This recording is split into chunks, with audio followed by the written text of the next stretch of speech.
ఇంకెన్నాళ్ళు రెంటింట్లో ఉంటాం? సొంత ఇంటి కలను నెరవేర్చుకుందాం.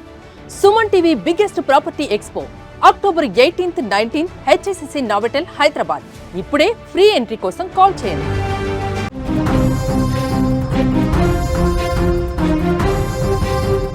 ఖమ్మంలో దారుణం చోటు చేసుకుంది. బాలుడి పైన లైంగిక దాడికి ప్రయత్నించాడనేటువంటి వార్త నేపథ్యంలో టీచర్ ఇప్పుడు దారుణానికి పాల్పడ్డాడు. దానికి సంబంధించిన వార్త చూసే ముందు బిగ్ అప్డేట్ ఒకసారి చూద్దాం. హైదరాబాద్ మొత్తంలో ఉన్నటువంటి బెస్ట్ ప్రాపర్టీస్ అన్నిటికీ ఒకే వేదికపైకి తీసుకువస్తుంది సుమన్ టీవీ. అక్టోబర్ 18, 19వ తేదీన హెచ్ఐసిసి నోవోటెల్లో జరిగే సుమన్ టీవీ ప్రాపర్టీ ఎక్స్పోలో best flats, villas, open plots Deepavali offers and డిస్కౌంట్స్తో అందుబాటులో ఉంటాయి. మీరు విజిట్ చేసి ప్రతి గంటకి ఒక గోల్డ్ కాయిన్ గెలుచుకునేటువంటి ఛాన్స్ కూడా ఉంది. ఫ్యామిలీతో రండి, మీ డ్రీమ్ ప్రాపర్టీని సొంతం చేసుకోండి. రైట్, ఇక వార్తలోకి వెళ్తే ఖమ్మం జిల్లాలో ఒక సంచలన సంఘటన కలకలం రేపుతుంది.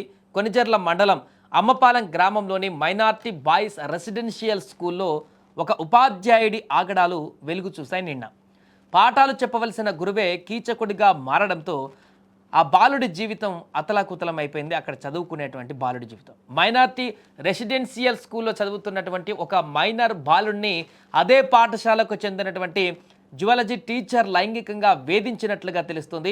గత 3 సంవత్సరాలుగా ఈ యొక్క వేధింపులు కొనసాగుతున్నాయని బాధిత విద్యార్థి తల్లిదండ్రులకు చెప్పారు. ఇక టీచర్ ప్రభాకర్ తనను తరచూ వేధిస్తున్నాడని కూడా ఆ మైనర్ బాలుడు తల్లిదండ్రులకు ఫిర్యాదు చేశాడు.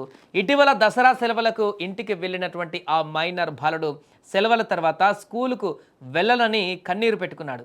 ఎందుకని అడిగితే టీచర్ చేస్తున్నటువంటి లైంగిక వేధింపుల గురించి పూర్తిగా చెప్పడంతో తల్లిదండ్రులు భయాందోళనకు గురయ్యారు, ఆగ్రహానికి కూడా గురయ్యారు. తమ కొడుకు చెప్పినటువంటి సమాధానంతో వారు ఒక్కసారిగా షాక్ కూడా అయ్యారు.